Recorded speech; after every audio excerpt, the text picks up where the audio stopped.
আর এবার নজর রাখা যাক গোঘাটের দিকে। সেখানে আবার আবাসে বেনিয়মের অভিযোগ। কি অভিযোগ? নেতার বাবার আবার ঘর, তালিকায় তৃণমূলের ব্লক সভাপতির বাবার নাম। পাকা বাড়ি সত্ত্বেও কিভাবে আবাসের তালিকায় নেতার বাবার নাম? উঠছে প্রশ্ন। তালিকায় নাম নেই দুস্থ দরিদ্রদের, যাদের পাওয়ার কথা, যে দুস্থ দরিদ্ররা পাওয়ার কথা, তারা কি বলছেন, তাদের কি অভিযোগ একবার শোনাই আপনাদের, শুনুন। আমার মাটির বাড়ি, আমাদের বাড়ি আসেনি। পঞ্চায়েতে বহুবার আমরা জানার চেষ্টা করেছি যে আমাদের বাড়ি কেন এলো না। হ্যাঁ, বলছেন না পরে পরে তো হচ্ছে, সব হবে। কিন্তু ব্লক সভাপতি সৌমেন দিগার, তার পাকার বাড়ি অলরেডি আছে, আবার ওর বাপেরও নাম এসছে। তাহলে ওদেরও যদি বাড়ি আসে, তাহলে আমাদের মাটির বাড়ি আমরা তাহলে কোথায় থাকবো? শুভদীপ রয়েছে আমার সঙ্গে। শুভদীপ, যেখানে আবাসে দুর্নীতি রুখতে করার রাজ্য এবং বিভিন্ন জায়গায় সমীক্ষাও করা হচ্ছে, সেখানে কিভাবে নেতার বাবার নাম চলে এলো আবাস তালিকায়?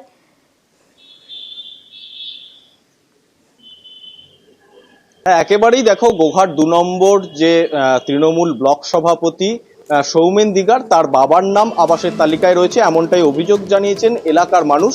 তাদের বেশিরভাগই কিন্তু এলাকায় ঘুরে দেখা গেল যে অধিকাংশই মাটির বাড়ি, কিন্তু তাদের নাম আবাস তালিকায় নেই। সেক্ষেত্রে কিন্তু প্রশ্ন উঠছে যে এই তালিকা নিয়ে স্বজন পোষণ করা হয়েছে। যদিও ব্লক সভাপতি তৃণমূলে তিনি কার্যত স্বীকার করে নিয়েছেন যে তার বাবার নাম তালিকায় রয়েছে, কিন্তু সেটা 2018 সালের যে তালিকা হয়েছিল সেই সময় নাকি তার মাটির বাড়ি ছিল, সেই কারণেই এই নাম আবাস তালিকায় রয়েছে।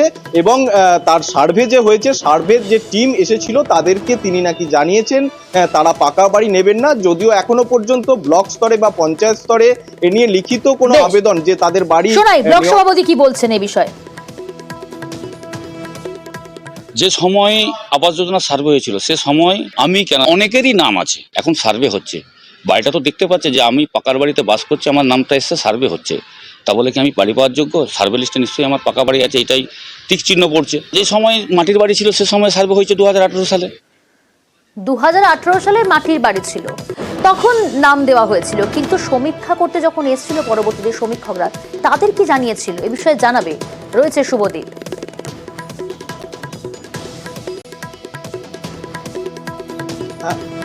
দেখো প্রিয়াঙ্কা, যখন সমীক্ষায় আসে ব্লক স্তর থেকে যখন সমীক্ষা শুরু হয়, তাদেরকে নাকি তিনি জানিয়েছেন, তার দাবি যে ব্লক সভাপতির যে বাবা শঙ্কর দিগার, তিনি দাবি করছেন যে ওই টিমকে তিনি জানিয়েছেন যে তারা এখন তার যেহেতু পাকার বাড়ি রয়েছে তাই তিনি বাড়ি নেবেন না।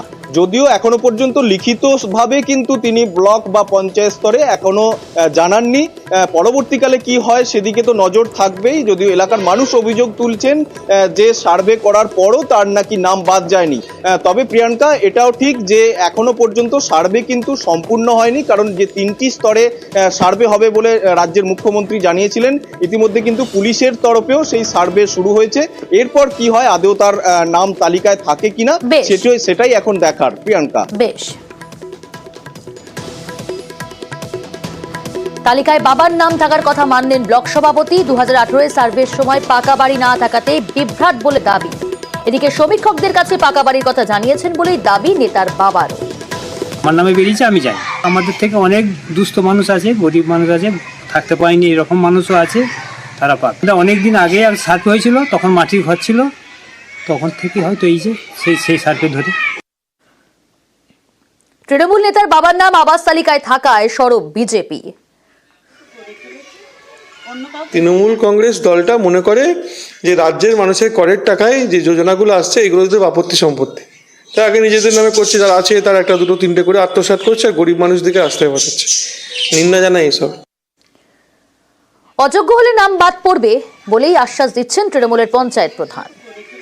এটা 18 সালের লিস্ট, তো তখন ওনার বাবা নাম দিয়েছে। যাদের পাকার বাড়ি আছে আমরা যথেষ্ট চেষ্টা করব যাতে না তারা পায়। সেটা আমরা বিডিওকে কমপ্লেন করব, পঞ্চায়েতেও সেটা আমরা লিখিত কমপ্লেন করব। যার যার পাকার বাড়ি আছে, মাটির বাড়ি দেখাচ্ছে, সেইগুলো আমরা কমপ্লেন করে কেটে দেব।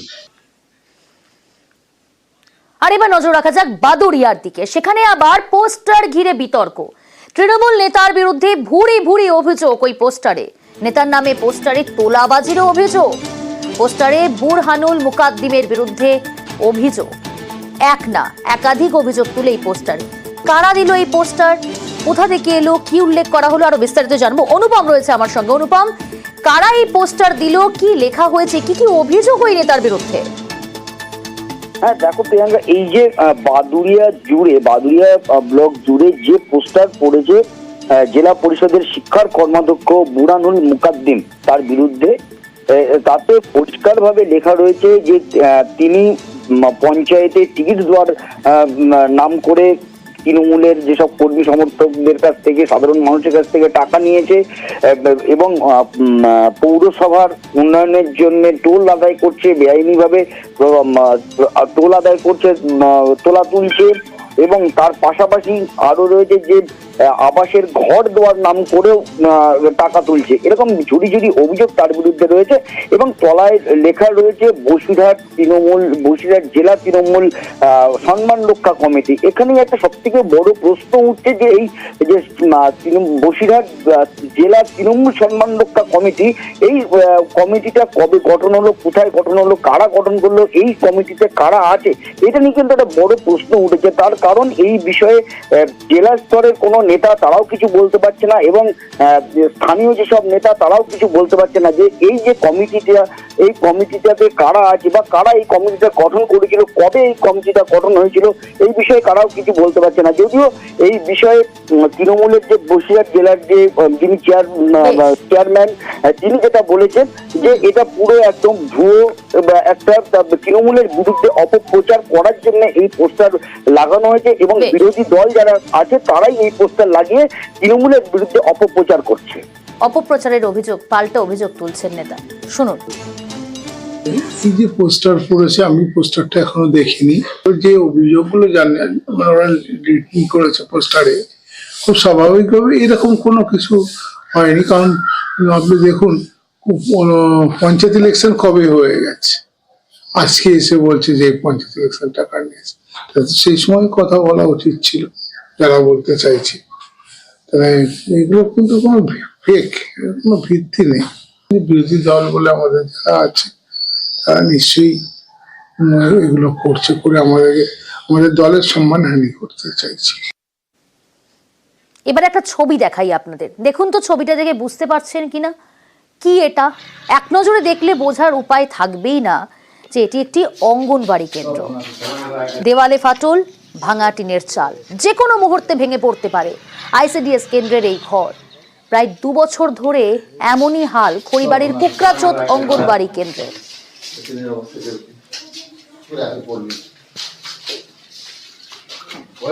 ঘরে যা অবস্থা, এখানে কোনো কিছুই নেই, জল থেকে শুরু করে কোনো কিছু নেই, চারদিকে জঙ্গল। যদি স্কুলটা ভালোভাবে তৈরি না করে তো বাচ্চাগুলা আসবে কিভাবে? ঘরটার মধ্যে বিভিন্ন জায়গায় একবারে টিন ভাঙে গেছে, বেড়া তেরা কিছু নাই, দেওয়ালগুলাও ঢাকা দিলে ভাঙে যাবে। এখন একটা বাচ্চা আসলো, যদি দেওয়াল ওর উপরে পড়ে যায় তাহলে তো বাচ্চার তো ক্ষয়ক্ষতি অনেক হয়ে যেতে পারে। ঘরের মধ্যে এত অন্ধকার, মানে দিনের বেলা ঢোকানো সম্ভব না। বাথরুম নাই, জল নাই, জলের ব্যবস্থা নাই, সেন্টারের ঘর নাই, দেওয়াল ভাঙা। সেই জন্য বলতেছি যে একটা নতুন যেন ঘর তৈরি হয়। সমস্যা, অনেক কিছু সমস্যা হয়, বাচ্চারা স্কুল আসতে চায় না, বৃষ্টি বাদে কোথায় থাকবে, সেই জন্য ম্যাডাম বাড়িতে নিয়ে আসে, বাড়িতেই পড়াশোনা করে, বাড়িতেই রান্না করে, বাড়িতেই দেয়। কোনো সময় বাচ্চারা আসে, কোনো সময় আসে না। বিশ্বজিৎ রয়েছে আমার সঙ্গে, প্রতিনিধি বিশ্বজিৎ। এইটাই তো জানার বিষয় যে 2 বছর ধরে এই পরিস্থিতি, এই বেহাল দশা, যে চোখে মুখে আতঙ্কের ছাপ আমরা শুনলাম, দর্শকদের শোনালাম যে সেখানকার স্থানীয় বাসিন্দারা যে অভিযোগ করছেন যে এই পরিস্থিতিতে কিভাবে তার সন্তানদের সেখানে পাঠাতে পারে, খুব স্বাভাবিক, কিন্তু কেন এরকম পরিস্থিতি?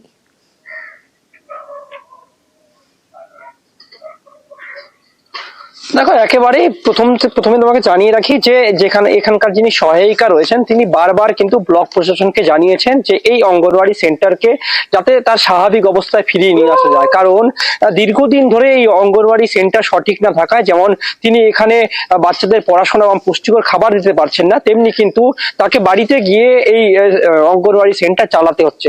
কাজেই দুদিকে তার সমস্যা তিনি সম্মুখীন হচ্ছেন। তিনি ব্লক প্রশাসনকে জানিয়েও কিন্তু আজ পর্যন্ত সমস্যার সমাধান হয়নি। তবে সিডিপিও কে আমরা আমরা যখন প্রশ্ন করি, সিডিপিও জানালেন যে শুধুমাত্র এই অঙ্গনওয়াড়ি বা কুকরাজত অঙ্গনওয়াড়ি সেন্টার নয়, গোটা ব্লকে প্রায় 24টির উপরে অঙ্গনওয়াড়ি সেন্টারের তারা কিন্তু পরিদর্শন করেছেন এবং তার মেরামতের জন্য কিন্তু ব্লক প্রশাসনের কাছে পাঠানো হয়েছে।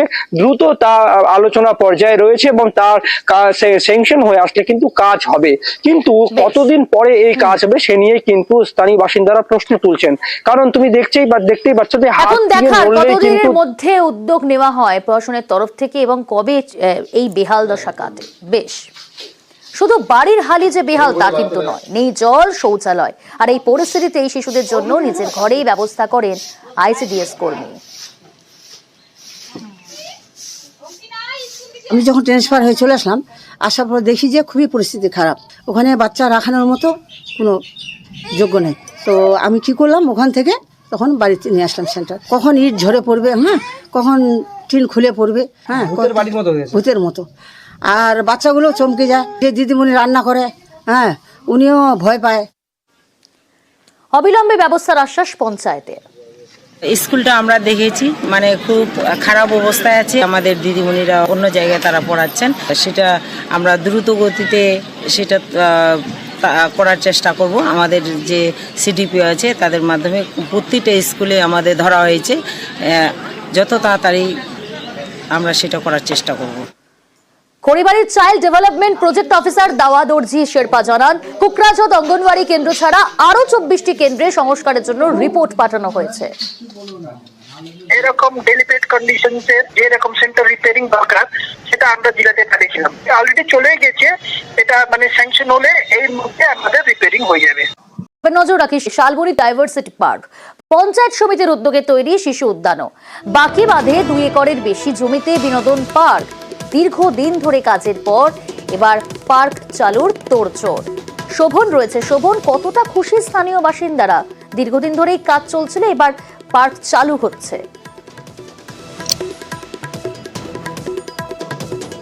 একেবারে দেখো, শালবনী এলাকায় সেরকম ধরনের বলতে গেলে কোনো পার্ক ছিল না বিনোদনের জন্য এবং শিশুদের বিনোদনের জন্য। এবং শিশু উদ্যানের করার পরিকল্পনা নেওয়া হয় প্রায় বছর খানেক আগে।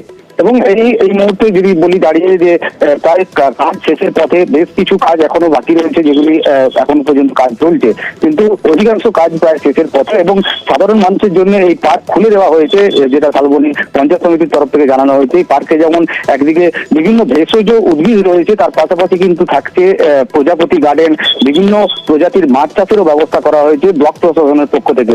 বলতে গেলে প্রিয়াঙ্কা, এটা বলাই যেতে পারে যে শালবনীবাসীর কাছে একটি নতুন এটি সংযোজন হলো, কারণ শালবনী যে জঙ্গলমহল এলাকা, সেই জঙ্গলমহল এলাকায় একদিকে যেমন জঙ্গল রয়েছে, কিন্তু বিনোদনের ক্ষেত্রে সেরকম ধরনের কোনো পার্ক ছিল না।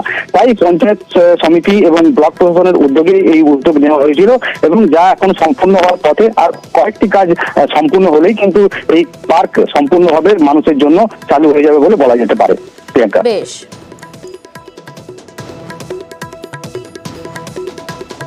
যে দৈনন্দিন জীবনযাত্রা যে ডেভেলপমেন্ট, রাস্তাঘাট, জল, সেগুলো হয়েছে, তার সাথে সাথে কিছু বিশেষ প্রকল্পও নেওয়া হয়েছে। বায়োডাইভার্সিটি পার্কের জন্য কাজ প্রায় শেষের মুখে। বায়োডাইভার্সিটির মধ্যে জীববৈচিত্র্যের যেমন প্রজাপতি উদ্যান, বিভিন্ন রকম ভেষজ গাছের প্রকল্প, তার সাথে সাথে শিশু উদ্যান, ওপেন জিম, রক ক্লাইম্বিং।